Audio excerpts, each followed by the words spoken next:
Biden is now back in the U.S. after visiting Israel yesterday. Tensions in that region remain sky high as the situation in Gaza continues to deteriorate. But there is new hope that essentials like food, water, and medicine may be allowed into the Gaza territory soon.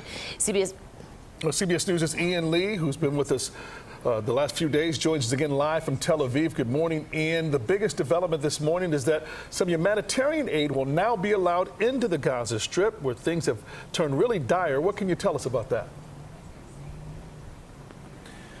Yeah, that's right, Ryan. You know, that humanitarian aid is desperately needed into Gaza. We're hearing from the Egyptians that they're repairing the roads, that have been damaged in the fighting. They're going to let that aid in. We're hearing about 20 trucks initially are going to be allowed in, but the UN is saying that about 100 trucks a day are needed to really sustain the Gaza Strip. People, we're hearing on average, are eating about a meal a day. They're drinking dirty water. They just can't get anything clean. And also, hospitals are running out of medical supplies.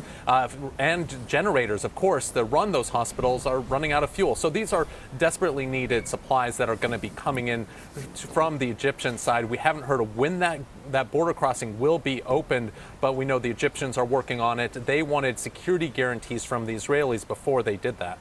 Ian, I understand. I know you're in Tel Aviv, but I understand, I mean, literally just a minute or two ago, you heard what you thought was a rocket in that area. Can you tell us what happened? Yeah, we just had the sirens go off here in Tel Aviv, and just kind of shows you that this war is reaching every part of this country. And actually probably about a quarter mile away from me into the sea, we saw an explosion from one of those rockets. And so it is, you know, every part of this country is being targeted by these rockets. And it has, you know, I saw people down there running for shelter, running for cover when those sirens go off. So it is definitely an active war zone. People here on the Israeli side, people in Gaza also fearing from airstrikes. It just shows that this war not only is hitting combatants, but also just everyday people, the civilians on both sides, are being affected. Yeah, the entire region on edge for sure. We're expecting a primetime address to the nation from President Biden, who just returned from Israel. And what do you expect to hear from the president tonight? You know, what we're expecting to hear is probably more support for Israel, especially when it comes to military support. Israel is running out of weapons to use in Gaza. We've seen this in previous wars where the United States has come in, has been giving everything from bombs, bullets, as well as missile air defense systems, the Iron Dome system that we've seen active.